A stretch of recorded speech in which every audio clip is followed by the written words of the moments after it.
In this episode of Meet the Fleet, we look at the much-loved Stanier Black 5.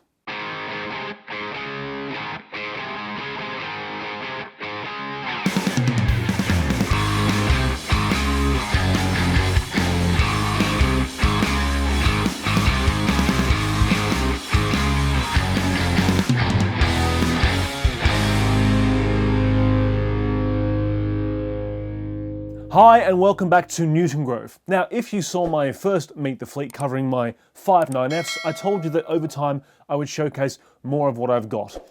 Over the past 15 years or so, I've actually amassed quite a decent O-gauge collection, especially for somebody of my age. And I thought to myself, well, why not sort of share what I've got and break down what models they are, what the prototype was, and a small history of everything as well. And in this video, we are focusing on the Stanier Black 5, the much-loved, go anywhere, do anything, mixed traffic locomotive that literally was born from the early to mid-30s and saw service up until the very end of steam in 1968. In fact, the last 4 locomotives in service, as you're probably aware, 3 of them were the Stanier Black 5's. And of course, quite a few of them have actually survived into preservation. I think 18 exist. Obviously, not all of them have actually been restored to running order just yet. But let's have a look what I've got in my Black 5 fleet and a small history of the model and the prototype. The first one is Black 5 44871. She was built at Crew Works in 1945 and allocated to 9A Longsight when brand new. She was based at Bolton, 9K, from May of 1968, and the last shed that she was based at was 10A Carnforth from July of the same year. She's quite famous, being one of the very last steam locomotives in service on the 11th of August 1968 when she took part in the 15 Guinea Special, or 1T57 as it's officially known in BR. She was withdrawn from BR traffic on the 17th of August of the same year, and of course she is now preserved and she has seen a long life on preserved lines and of course mainline, currently being owned by Riley & Sons. You see her all over the country, Scotland, in the UK, and many preserved lines as well. The model I've got here is a San Chen model. These came out around sort of 2004, 2005. This was actually my very first O-gauge locomotive I ever owned. I sold all of my double O-gauge stock, and this was the Black 5 that kick-started my passion, my long passion in O-gauge. And of course, if you see my weathering video on the Black 5, this is the same locomotive that I used. Now, the detail is quite good.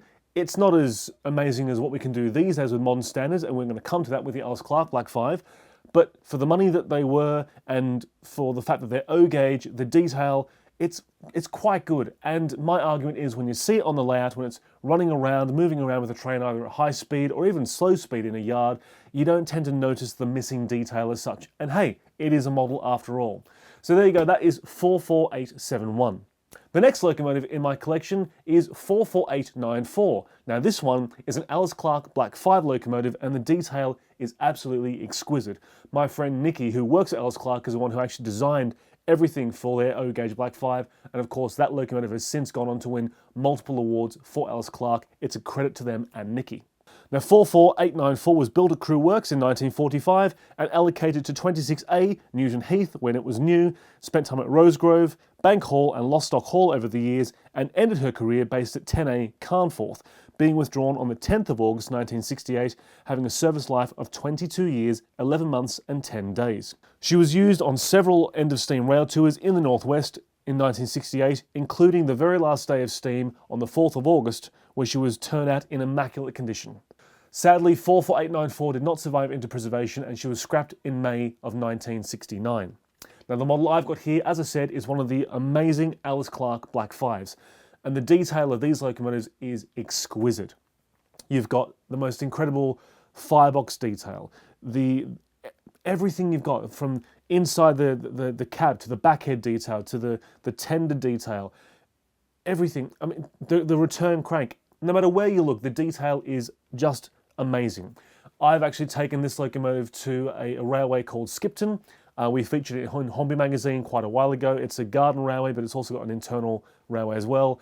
And we had this locomotive pulling a rake of 16-ton mineral wagons with a load which was an actual stone. It pulled an entire 1 stone weight of wagons behind it. And it could have kept going. It's so powerful. It's a very, very impressive model. And I got Neil to weather mine when I bought it. I gave him a reference photograph, which is what you can see here. and he's aced it. It is an immaculate model, well weathered, and if you're thinking of getting yourself an Ellis Clark Black 5, I do highly, highly recommend it. The next locomotive in my collection is from the Sanchen range again, and I have numbered it 45000. She was built at Crew Works in 1935, allocated to Rugby 2A when brand new. She ended her days based at 10D Lostock Hall from May 1967, and she was withdrawn from service on the 28th of October of the same year. Happily, she is preserved now in the National Collection. She actually returned to steam in 1979 on the Severn Valley Railway, worked on the main line for a while, and took part in the Grand Parade at the Rocket 100 celebrations at Rain Hill in May of 1980. She was withdrawn again in 1989, and in 1991 was returned to York for display in the National Railway Museum. And today, in 2025, as I film this video, you can find this locomotive based at Locomotion in Shildon. Now, as I said, this particular model, it's a Sanchen model again, and ironically, this was the very last Black 5 they had. I remember Randolph, who owned the company, reached out to me and said, listen, I've got a Black 5 left, would you like it? And I said, absolutely, who doesn't want another Black 5? The thing I quite liked about this particular one is it's actually got the snowplow, the very small snowplow, and research has shown me through a few photographs that at some particular time 45000 was actually fitted with that particular plow, which is why I've also chosen that particular number. The way I've sort of numbered a lot of my locomotives, not just the Black 5s, but my entire collection, I wanted to have some that were preserved and others that of course didn't make it. So my Black 5s sort of highlight all of that. And that brings me to my fourth and final Black 5, which is 45388. And this one is an Ellis Clark Trains Black 5 once again. The locomotive was built by Armstrong Whitworth in 1937, allocated to 12B, Carla Upperby, and her last shed was 10D Lostock Hall.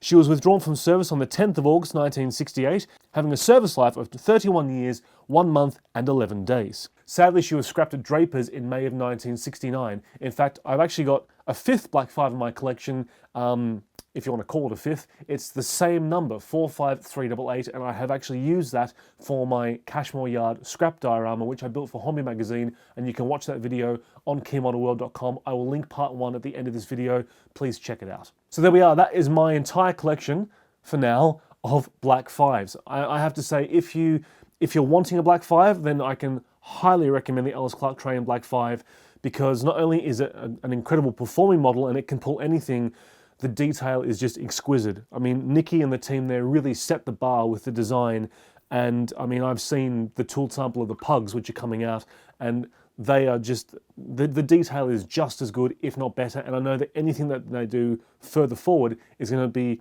that quality, if not better and better and better.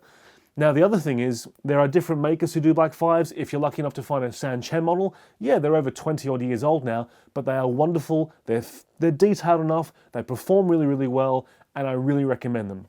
I think Just Like the Real Thing did Black 5s as well. Of course, there's Gladiator kits and a few other ones as well.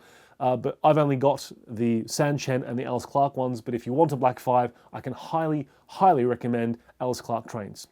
Now, speaking of the Ellis Clark Trains Black 5, ModelU have developed a locomotive crew especially for the Ellis Clark Train Black 5, and they have sent this to me over here. Now, the good thing about that is, whilst they have developed it for the Ellis Clark Train Black 5, you can actually use them in any Black 5. You can, in fact, anything Stanier, so 8F, Jubilee, Scott, Princess, Duchess, even the Mogul, anything Stanier, you can use these for. Now, of course, they're 3D printed in really good resin, and what I typically find is I'll cut them out, I'll spray them up in a base coat, typically black. I like to spray everything in a matte black these days, because I just find that when you're painting everything else like skin tones and other bits and pieces, black on a 3D print, it just gives you more depth to the paint. I've seen some people where they'll do a combination of black and white or black and grey to sort of get highlights, but let's face it, these are going to go in a cab. You're not going to see a lot of the highlights, so spray them black, and as I say, they're really, really detailed. So ModelU, thank you so, so much. I will get around to painting these figures, and I might actually make a separate video in the future all about that. I have been using ModelU figures, well, practically since Alan launched the company many, many years ago. In fact, if you were around at that particular time, then you would have seen my layout Newton Grove on their website and in their catalogue as well.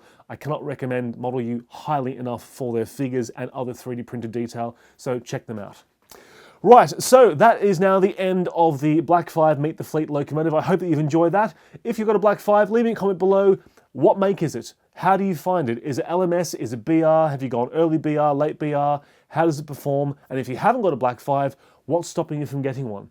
I'd love to hear whatever comments you've got down below, and also let me know what locomotives you'd like to see next in Meet the Fleet, whether it be the 8Fs, the Duchess, the Jubilee, or anything else that you may have seen in my videos online in the past. I'm always happy to oblige. Thank you so much to the channel Patreons for supporting me. I really appreciate your support, and if you're considering that, the link for Patreon is down there as well. Right, I'm now off for a brew because it's very cold and windy outside. You can't hear it, but I'm going to stay warm, rung up, and I will see you next time on Newton Grove.